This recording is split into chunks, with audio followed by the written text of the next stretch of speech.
Let's consider a sphere of radius 4 centered at the origin. And let's just consider the first octant because the sphere is completely symmetric about the origin. So anything we say about the volume of the sphere in the first octant, if we want the volume of a hemisphere, well, there are 4 octants that make up a hemisphere, all identical in shape and size. And similarly, 4 more below the axis, and 8 of them make up the entire sphere. So we can get everything we need as far as the volume is concerned just by considering this part of the sphere in the first octant. So in that octant, we sketched the sphere. We got to the point 0, 4 in the x-axis, 4, 0, 0, 0, 0, 0, 4, 0, and 0, 0, 4 on the x, y, and z axes. We have circular arcs here, here, and here between these points. And then we have the rest of the sphere that fills in. Now in yellow down here in the plane, and the yellow is a little bit faded or kind of receded into the background, but down here I've shaded in the plane, I've shaded in yellow the region of the plane that lies directly below the surface. Okay, every point in this region has points in the surface on or above it, and no point of the surface fails to have a point down here in this region above which it lies. Okay, so we draw this circle from 0, 4 to 4, 0 in the x-axis in just the first quadrant. And we see that for any x, y goes from 0 up to the curve. If we know the coordinates of the point x in the curve, we easily find the coordinates of the point y. And we can do that just by solving the equation for y. We actually get a plus or minus square root of 16 minus x squared. We suppress the minus because everything here is above the axis, so the y coordinate will always be positive. If we had the section of the sphere below the axis, which I've sketched lightly here, then we would go from the negative square root of 16 minus x squared to the square root of 16 minus x squared. And that's where the negative solution would come in. So we get that by solving the equation, or we can get that just by sketching this triangle with hypotenuse 4, leg of x here, and a leg of y here. Y has to equal the square root of this squared minus this squared by the Pythagorean theorem. And sometimes we want to use the equation, sometimes we want to use just geometry. Okay. Now, we want to describe the volume region, the region in this sphere. So we see that this region can be described by x going from 0 to 4, and for every x, y going from 0 to the square root of 16 minus x squared. Well, there we have it. Now, we have z limit, which I've written down here, of course, but let's see where that comes from. Okay, so we think of partitioning this region. We partition the region in the xy plane like so, and then for every partition we have a sample point which we might call x star, and within that partition y goes from 0 to x star giving us y coordinate 16 minus x star squared, and then we partition this region. And now we want to look at one small region here,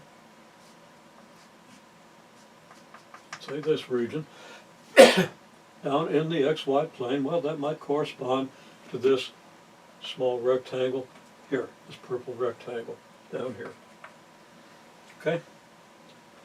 Then we have a sample point within that rectangle that we might call x star, y star. So we might have our y star here. So we have a point x star, y star, a sample point, and at that sample point we evaluate the z-coordinate corresponding to this point, the z-coordinate of the actual sphere corresponding to the point. And the sphere, and I haven't written down the equation, we could write down the equation of the sphere be x squared plus y squared plus z squared equals 16. But using a triangle here, we can calculate how high this point is if we know the coordinates x star and y star here. How's that? Well, I sketched this semicircle on the surface, extending from the point 0, 0, 4 down to whatever point we encounter here, in such a way that goes through the point that lies directly above this region.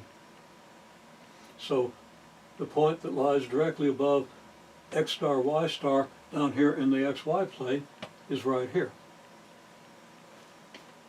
If I sketch this, here's that semicircle. Here's the point 0, 4, and here's the point where the semicircle hits the xy plane. Now I can't call the distance, well, the distance from here to here, of course, is 4, but I can't call the coordinates to this point xy, and it does have x and y coordinates, but I can't call them xy because I'm using like the x star, y star, and that's the xy coordinates at this point. So I'm going to call the distance from here to here, okay, the distance from the origin to any point on this line is going to be designated by r, and then, of course, distance up here is going to be z. So I have a z versus r, where r is the distance of a point on this line from the origin. Okay, well, if we want to talk about this point here, now this line from here to here would correspond now to this line here in the xy plane, and the point x star, y star lies on that line because we've drawn that line through the point x star, y star. It's here. So we're going to call that, we're going to designate this point as our starred point. And at this point, we have r equal x star squared plus y star squared, because that, of course, would be the distance from here to the point x star, y star, from the origin to the point x star, y star. Okay, if that's r, then the corresponding z coordinate by this little triangle is square root of 16 minus r squared, because of course the circle has a radius 4, so you have 4 here, and you have r here for this leg. So we see from this picture and from this argument that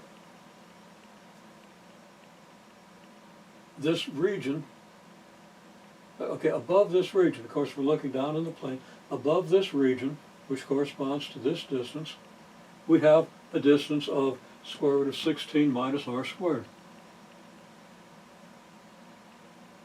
Now, since r is the distance out to the point x star squared plus y star squared, r squared is x star squared plus y star squared, so that this distance is 16 minus x squared, x star squared minus y star squared. I didn't put the stars on these, but I'll put a couple of little stars in there. Okay? And given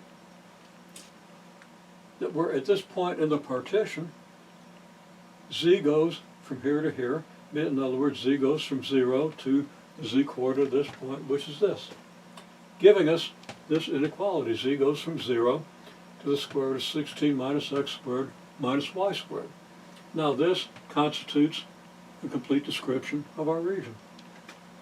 So that if we want to calculate the volume of the region, we simply integrate z from 0 to the square root of 16 minus x squared minus y squared. And we integrate y from 0 to the square root of 16 minus x squared. And we integrate x from 0 to 4. So, with respect to z, we go from here to here. With respect to y, from here to here. With respect to x, from here to here. This represents the volume of our region. Now we want to do the same thing but we're going to use cylindrical coordinates, but that means we're still using z, but we're going to use polar coordinates in the xy plane. And as you can understand from polar coordinates, the increments that we use are no longer rectangular increments with sides parallel to the x and y axis. They're approximately rectangular increments, like this. Between two angles theta, there's an angle delta theta between these two radial lines, and there's two circles of two different radii, and the difference in the radii is r, delta r. So we have two circles making a thin strip, circular strip, of width delta r. Okay, so this region has what dimensions? Well, clearly it's delta r in this direction. Okay? And what is it in this direction? Well, if we understand what a radian is the angle for which the distance along the arc corresponding to that angle is the radius. Now, if the angle is delta theta, that's in radians, some small fraction of a radian, then this distance will be some small fraction of the radius of this circle. Okay, now that'll be the arc distance along the circle, but when these things get really tiny, you can't tell the difference between an arc and a straight line. In the limit, they become the same thing. So it follows that we have sides here. This side of the approximately square region will be this radius times our delta theta, and this side up here on the outer circle will be the radius of that outer circle times your delta theta. To get a single expression, we invoke a sample point within the region. We always have a sample point within any region, and that sample point is going to be r star theta star. And we're going to use r star and delta theta is the basis for approximating the width of this region. So here's the region. It's delta r in this direction on both sides. And here's the point r star theta star. And from here to here is going to be distance r star delta theta. And make sure we understand why that is in terms of what I said just a little bit earlier. And we're going to use this as an approximation of the average width of this increment. If delta r is the length, this will be the average width. Again, these sides aren't exactly parallel, but as delta theta approaches zero, they get very, very close to parallel. They approach parallel as a limit. And as your delta r approaches zero, the length of this side and the length of this side approach the same, become almost equal, and they become almost equal to this. Okay, so we use r star delta theta for our area increment. And then what we think of as, well, we want to describe the sphere in these terms.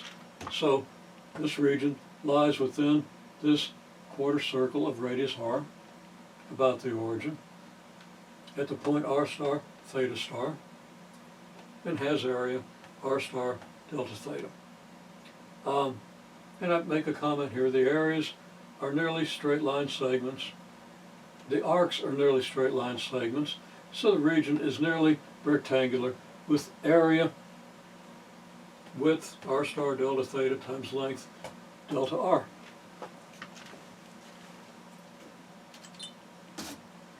Remember, we're trying to set up an integral for the area, or for the volume, I'm sorry, of the sphere.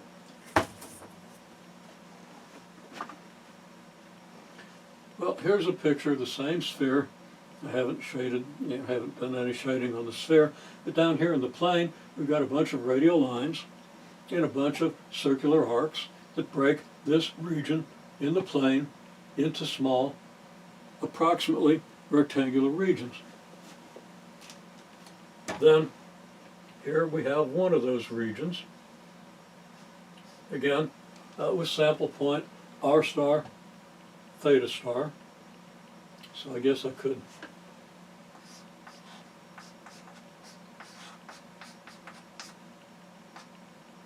okay, and that's within this region.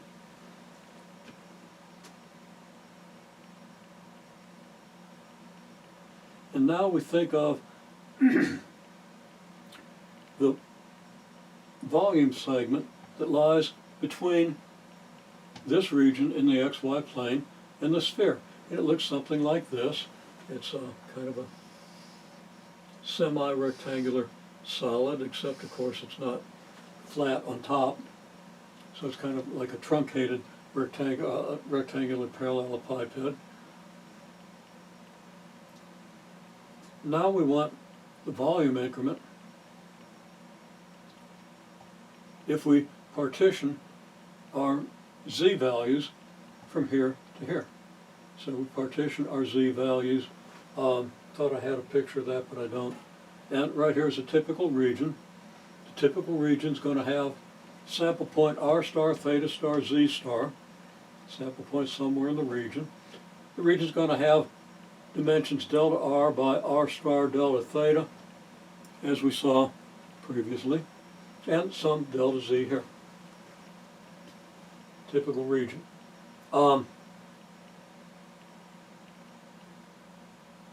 There it is. Looking for where I worked out the description of the sphere now. Okay, so on the sphere we think of r going from 0 to 4. We have circular arcs of radii 0 to 4, so our r stars are going to run from approximately 0 to approximately 4 in the limit. Theta, the angle with the positive x-axis that describes this region, is going to go from 0 to pi over 2. So we can see that, the angle theta from the x-axis where it's 0 over to the y-axis where it's pi over 2. And r going from 0 to 4, theta going from 0 to pi over 2 describes this region. And then for any r and theta, what's the height here? How far do we have to go to get up to the sphere? Well, we can draw a picture like we did before. Here's r star. And here's our circle of radius 4. And by the same argument we gave earlier, and we even used r, the z-coordinate here is 16 minus r star squared. Well, that tells us that z for any r and theta is going to go from 0 to the square root of 16 minus r squared. Now, this limit doesn't depend on theta, because for the same r, you go to the same height on the sphere for every theta. Okay, so we have this. There's our description. Here's our volume increment. And here's the integral. Our volume increment, as we said over here, is r star delta r delta theta delta z. As we take the limits, as all our delta r's and delta thetas and delta z's go to 0 in some manner, this becomes an r dz d theta dr. There's a lot more to that. You really should understand that argument. Unfortunately, I think that's being de-emphasized in calculus teaching, save for an analysis course. Don't understand that, but that's what we're seeing. Okay, so I'm not going to belabor you with that. But this approaches this, and there's a reason for it. And you really should be thinking about that reason, if you possibly can. Okay, so there we have it. Volume increment and the limits. Z is our first variable of integration. It goes from 0 to the square root of 16 minus r squared. Theta goes from 0 to pi over 2, as we said. And r goes from 0 to 4. Now, if you compare this to the integral that we had in rectangular coordinates, you see that this integral is a lot simpler. We have less trigonometric substitution. In rectangular coordinates, we had a square root of 16 minus x squared minus y squared, and then on the y increment, we went from 0 to the square root of 16 minus x squared. It's a little more work to evaluate those integrals, although the techniques are the same. You just got to do a little more of it. Okay, well, you should understand how this contrasts with the integral that we get in rectangular coordinates. Cylindrical coordinates is a little more natural than rectangular coordinates when you're talking about a sphere. Of course, the most natural is spherical coordinates. Okay, now, we ran out of time. We're running short on time. So I just had to quote this, but your text explains it completely. And if you need me to, I'll be glad to draw the picture. I love to draw the picture and explain this. But your volume increment, and I wrote a delta V, it really should be a dV.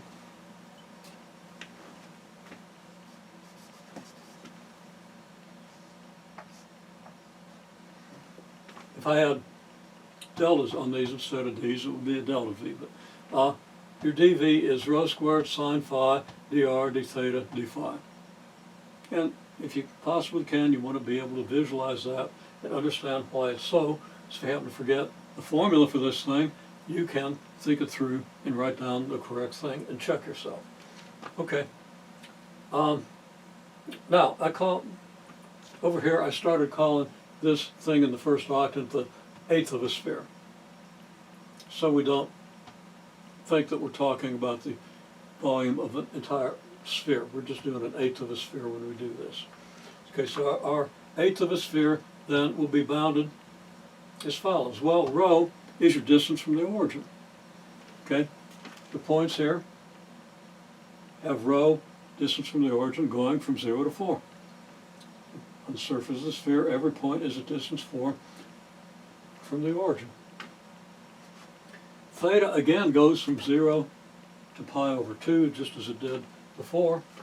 And phi, and it's phi not phi, because if you say phi, then the Greek alphabet doesn't make any sense, because phi is the Greek letter between phi and pho. You know, the Greek alphabet, phi, phi, pho, fum.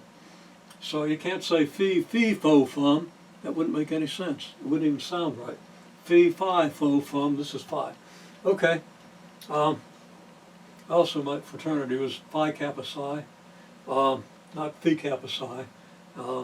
Start calling it Phi, and you end up with some unfortunate connotations, but I won't go into that now.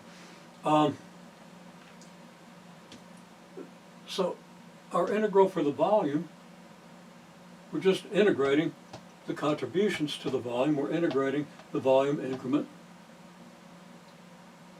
rho squared sine phi d rho d theta d phi. Rho, first one I chose to write down here, goes from 0 to 4. Theta goes from 0 to pi over 2, and phi goes from 0 to pi over 2. Okay, now, a little explanation on the phi. Remember, phi is the angle with the z-axis. For any point in this region, phi could be 0 for a point on the z-axis, or a point, any point in the z-axis. Or phi could be pi over 2 for any point in the xy plane. And it's always between 0 and pi over 2. So phi goes from 0 to pi over 2. Then our integral is written as we say, and you notice that we don't have any variables in the limits in our integral. So this is very simple to integrate. Completely simple, almost trivial to integrate this. You do have to integrate the sine of phi with respect to phi. And you're just going to get a negative cosine of phi and so forth. And that's it. Do this integral and you have the volume of a sphere of radius 4. If you want a volume of a sphere of radius big R, you get the formula. You just replace that 4 by big R. Rho goes out to big R, from 0 to big R. And you get 4/3, well, you don't get 4/3 pi r squared, you get 1/8 of that. Okay? So it'd be 1/6 pi r squared. If I divided by 8 correctly, and I'm not even going to think about it. Okay, make sense? There it is. Now there's more we can talk about. We can talk about why the volume increment is this. But we see that a sphere is most naturally described, most simply described, in spherical coordinates. It's pretty simply described in cylindrical coordinates and not as simply in rectangular coordinates, although it's manageable.